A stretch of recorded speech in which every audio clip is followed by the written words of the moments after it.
أعوذ بالله من الشيطان الرجيم بسم الله الرحمن الرحيم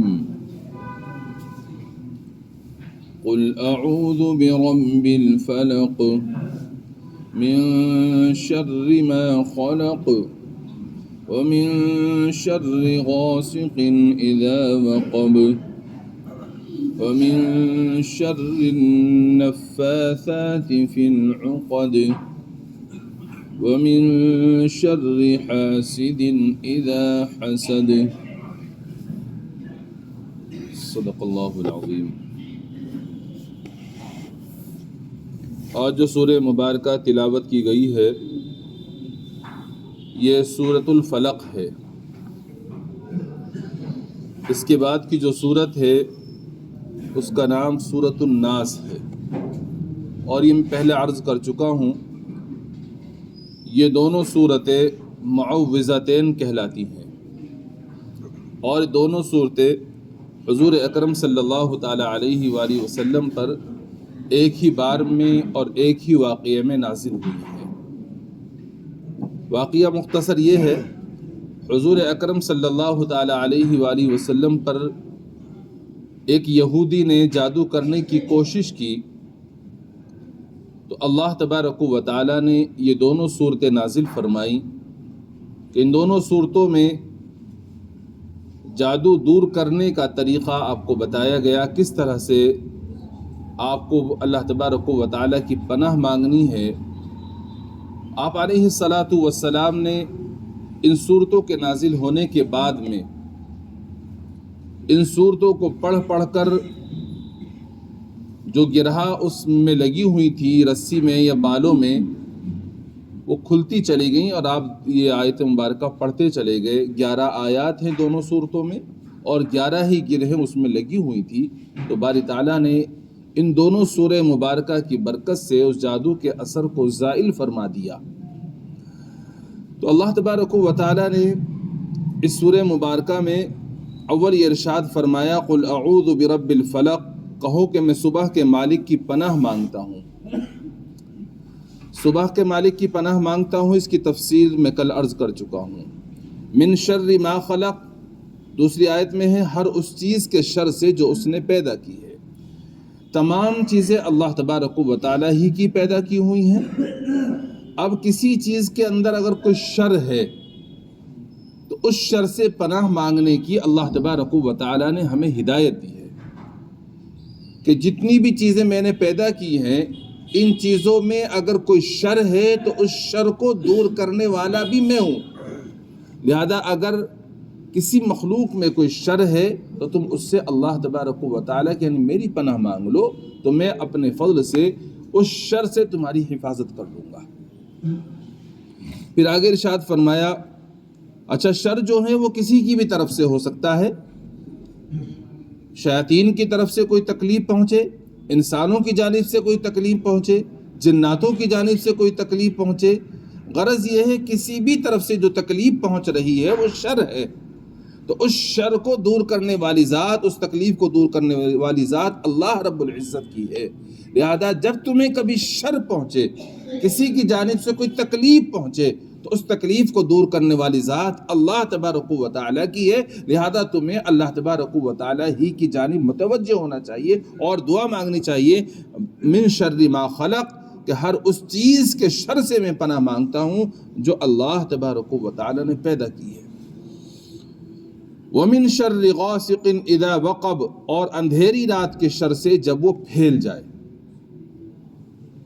جو اللہ تعالیٰ نے پیدا کی ہے اس کے شر سے میں پناہ مانگتا ہوں، اس میں تمام چیزیں آ جاتی ہیں، لیکن خاص طور سے باری تعالیٰ نے اگلی آیات میں 3 چیزوں کا ذکر فرمایا۔ پہلی چیز ذکر فرمائی اندھیری رات کے شر سے جب وہ چھا جائے، جب رات کا اندھیرا آ جائے میں اس سے اللہ تعالیٰ کی پناہ مانگتا ہوں۔ معلوم یہ ہوا اس آیت سے کہ اندھیرا بھی ایسی چیز ہے کہ اس سے پناہ مانگنی چاہیے۔ اندھیرا ایسی چیز ہے کہ اس سے پناہ مانگنی چاہیے، لیکن عام طور پر ہم کیا سمجھتے ہیں؟ ہم تو یہی سمجھتے ہیں کہ اندھیرا اس کو کہتے ہیں سورج چھپ گیا، رات آ گئی، اندھیرا ہو گیا۔ ہم تو اس کو اندھیرا سمجھتے ہیں، یہ بھی اندھیرا ہے، لیکن اس کے علاوہ اور بھی بہت سارے اندھیرے ہیں، بدعمالیوں کا اندھیرا، گناہوں کا اندھیرا، اللہ تعالیٰ کی نافرمانی کا اندھیرا، فسق و فجور کا اندھیرا، کفر کا اندھیرا، شرک کا اندھیرا وغیرہ وغیرہ، یہ سب بھی اندھیرے ہیں۔ تو ان سب سے بھی اللہ تعالیٰ کی پناہ مانگنی چاہیے۔ اور اللہ تعالیٰ نے قرآن کریم میں حضرت یونس علیہ السلام کا ذکر فرمایا ہے۔ حضرت یونس علیہ السلام کے بارے میں آپ حضرات واقف ہیں کہ ان کو ایک مچھلی نے نگل لیا تھا۔ یونس علیہ السلام مچھلی کے پیٹ میں چلے گئے۔ اب جب آپ مچھلی کے پیٹ میں چلے گئے تو آپ اندازہ لگائیے کہ مچھلی کے پیٹ میں کوئی چلا جائے تو اس کی کیا کیفیت ہوگی۔ مچھلی کے پیٹ میں ایک قسم کی گندگی بھی ہے، اس سے بھی انسان کو تکلیف اور کوفت ہوگی، اور پھر وہاں پر باہر سے ہوا جانے کا کوئی راستہ ہی نہیں ہے۔ اگر ہوا جائے گی بھی تو مچھلی کے سانس کے ذریعے سے جائے گی۔ اب جب مچھلی کے سانس کے ذریعے سے ہوا اندر پہنچ رہی ہے تو اس کے اندر تو بو ہے، کس طرح آدمی اس کو برداشت کر پائے گا؟ تو اب اندھیرا ہی اندھیرا ہے، اس کے اندر ہوا جانے کا راستہ نہیں ہے، ہوا جا بھی رہی ہے مچھلی کے سانس کے ذریعے سے، اس میں اسمیل ہے، اس میں بدبو ہے، اور پھر اس کے اندر کی جو گھناؤنی کیفیت ہے اس سے بھی آدمی کو کوفت ہو رہی ہے۔ تو اب اس وقت میں اللہ تعالیٰ نے اس کا ذکر فرمایا کہ جب یونس علیہ السلام مچھلی کے پیٹ میں چلے گئے، اندھیریوں میں چلے گئے، تو انہوں نے ہمیں پکارا، فنادا فی الظلمات اللہ الہ الا انت سبحانک انی کنت من الظالمین۔ کیا پکارا ہے؟ حضرت یونس علیہ السلام نے پکارا، باری تعالیٰ میں اندھیریوں میں چلا گیا ہوں، آپ کے سوا کوئی معبود نہیں ہے، آپ کی ذات پاک ہے، میں نے اپنی جانوں پر ظلم کیا اور جانوں پر ظلم کرنے کی وجہ سے میں اس اندھیری کے اندر چلا گیا ہوں، لہذا آپ مجھے اس اندھیری سے بچا لیجئے، میں اندھیری سے آپ کی پناہ مانگتا ہوں۔ اب آپ اندازہ لگائیے، یہاں کوئی رات کا اندھیرا تو نہیں ہے، یا کس کا اندھیرا ہے؟ مچھلی کے پیٹ کا اندھیرا ہے۔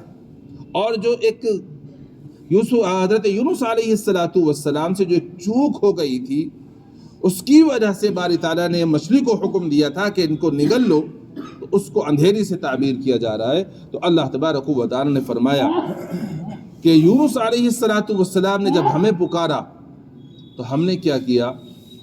فَاسْتَجَبْنَا لَهُ وَنَجَّيْنَاهُ مِنَ الْغَمِّ، ہم نے ان کی پکار کو قبول کر لیا، سن لیا، اور ہم نے ان کے غم سے نجات دی۔ وَنَجَّيْنَاهُ مِنَ الْغَمِّ وَكَذَلِكَ نُنْجِي الْمُؤْمِنِينَ، اور اسی طرح ہم مومنوں کو نجات دیا کرتے ہیں۔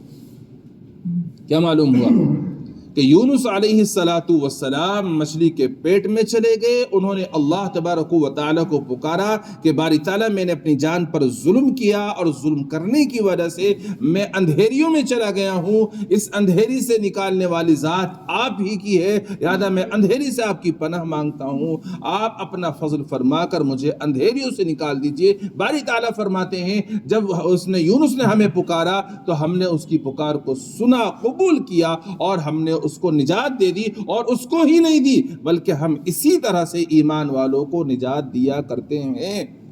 کیا معلوم ہوا کہ جب کوئی ایمان والا اندھیریوں میں گر جائے، کائے کی اندھیری؟ صرف رات کی اندھیری نہیں، گناہوں کی اندھیری، کفر کی اندھیری، شرک کی اندھیری، بدعمالیوں کی اندھیری، بدعقیدگیوں کی اندھیری، اور اس کے ساتھ ساتھ اور بہت ساری اندھیریاں ہیں جس میں انسان گر جائے تو اس گرنے کے وقت میں اللہ رب العزت کو پکارے، اس سے پناہ مانگے۔ اللہ تبارک و تعالیٰ فرماتے ہیں ہم اسی طرح ایمان والوں کو نجات دیا کرتے ہیں، باری تعالیٰ اس اندھیریوں سے نجات عطا فرما دیں گے۔ ہمیں کیا تعلیم دی جا رہی ہے؟ اس میں ہمیں یہ تعلیم دی جا رہی ہے کہ جب اندھیرا ہو تو اندھیرے کے وقت میں بھی ہمیں اللہ تبارک و تعالیٰ کی پناہ مانگنی چاہیے، اس اندھیری سے نکالنے والی ذات بھی اللہ رب العزت کی ہے۔ تو ہمیں دعا مانگنی چاہیے کہ باری تعالیٰ آپ ہمیں اپنی دامن رحمت میں لے لیجئے، میں کفر اور شرک کی اندھیریوں میں پھنس گیا ہوں، آپ مجھے اس سے نکال دیجیے گا۔ آج آپ دیکھیں تو ہمارا ماحول اس طرح کا ہے کہ ہم جس ماحول میں رہ رہے ہیں اس ماحول میں ہر طرف اندھیرا ہی اندھیرا چھایا ہوا ہے، ہر طرف اندھیریاں مسلط ہیں، کفر کی اندھیری ہے، شرک کی اندھیریاں ہیں، اور بدعمالیوں کی اندھیریاں ہیں، اور اس کے بدعقیدیوں کی اندھیریاں ہیں، اور فسق و فجور کی اندھیریاں ہیں، حرام خوریوں کی اندھیریاں، ہر طرف اندھیرا ہی اندھیرا چھایا ہوا ہے۔ ہم اس کا تفسیر تو خوب کرتے ہیں، آپس میں جو ہماری مجلسیں ہوتی ہیں تبصروں سے خالی نہیں ہوتی، ایسے ہو رہا ہے، ایسے ہو رہا ہے، ایسے ہو رہا ہے۔ ہم جو تبصرے کرتے ہیں، تبصرے کرنے کی بجائے ہمیں اس اندھیریوں سے نکلنے کا راستہ کھوجنا چاہیے، اور اس اندھیریوں سے نکلنے کا راستہ اللہ تبارک و تعالیٰ کی پناہ ہے، اللہ تبارک و تعالیٰ کی طرف متوجہ ہونا ہے۔ یہی باری تعالیٰ اس آیت میں ہمیں سبق دے رہے، ہدایت عطا فرما رہے کہ اے میرے بندے، جب اندھیرا چھا جائے تو اس اندھیرے سے میری پناہ مانگ لے، میں تجھے پناہ عطا کر دوں گا۔ تو ہمیں دعا کرنی چاہیے کہ باری تعالیٰ ہم کفر و شرک کی اندھیریوں میں، فسق و فجور کی اندھیریوں میں، گناہوں کی بدعمالیوں کی اندھیریوں میں ہم گرفتار ہیں، پھنسے ہوئے ہیں، آپ ہمیں اپنی پناہ میں لے لیجئے، اپنی دامن رحمت میں چھپا لیجئے، اور اپنے فضل سے اس اندھیریوں سے ہمیں نکال دیجئے۔ اگر ہم دعا کریں گے تو باری تعالیٰ اپنے فضل سے ہماری حفاظت فرما دیں گے۔ تو یہ ہدایت ہمیں باری تعالیٰ نے اس تیسری آیت میں دی ہے، وَمِن شَرِّ غَاسِقٍ إِذَا وَقَبَ، اور اندھیری رات کے شر سے جب وہ پھیل جائے، وَمِن شَرِّ النَّفَّاثَاتِ فِي الْعُقَدِ، اور ان جانوں کے شر سے جو گرہوں میں پھونک مارتی ہیں، جو گرہوں میں پھونک مارتی ہیں، ان کے شر سے بھی میں آپ کی پناہ مانگتا ہوں۔ آپ حضرات جانتے ہیں جو جادو ٹوٹکے کیے جاتے ہیں، وہ جادو ٹوٹکے اس طرح سے کرتے ہیں کہ دھاگا لے لیا یا کوئی رسی لے لی، اس میں دھاگے میں یا رسی میں گرہ باندھی، اور اس میں جادو کے جو کلمات ہوتے ہیں وہ پڑھ کر پھونک مار دی، گرہ باندھ دی۔ اس طرح سے جادو کیا جاتا ہے۔ تو اللہ تبارک و تعالیٰ اس کے شر سے پناہ مانگنے کے لیے ہمیں حکم دے رہے ہیں کہ اس سے پناہ مانگو۔ اور حضور صلی اللہ تعالیٰ علیہ وآلہ وسلم پر جو جادو کرنے کی کوشش کی گئی، اس واقعے میں بتا چکا ہوں آپ حضرات کو کہ جس نے جادو کیا تھا لبید بن اعصم، اور بعض روایات سے پتہ لگتا ہے کہ اس نے اپنی بیٹیوں کو بھی جادو سکھا دیا تھا۔ تو انہوں نے جو جادو کیا تھا وہ آپ کے بال مبارک، یا بعض روایات سے پتہ لگتا ہے تانت کی رسی، تانت کا دھاگا تھا، اس میں اس نے گرہ لگائی، کلمات پڑھے جادو کے، اور گرہ لگا کر کے 11 گرہیں اس نے لگائی تھی۔ تو اللہ تبارک و تعالیٰ نے نبی علیہ السلام کو ہدایت دی ہے، اور آپ کے ذریعے سے پوری امت کو ہدایت ہے کہ جو لوگ گرہوں میں پھونک مارتے ہیں میں ان سے بھی آپ کی پناہ مانگتا ہوں۔ وَمِن شَرِّ النَّفَّاثَاتِ فِي الْعُقَدِ، اور ان جانوں کے شر سے جو گرہوں میں پھونک مارتی ہیں۔ وَمِن شَرِّ حَاسِدٍ إِذَا حَسَدَ، اور حسد کرنے والے کے شر سے جب وہ حسد کرے۔ حسد ایک ایسی چیز ہے کہ حسد ہی کی وجہ سے آدمی دوسرے پر جادو بھی کرتا ہے، حسد ہی تو ہوتا ہے، حسد ہی کی وجہ سے دشمنیاں پیدا ہوتی ہیں۔ تو اس لیے اللہ تبارک و تعالیٰ نے آخری آیت میں ہدایت دی ہے کہ حسد کرنے والے کے شر سے بھی میری پناہ مانگو جب وہ حسد کرے۔ حسد کس کو کہتے ہیں؟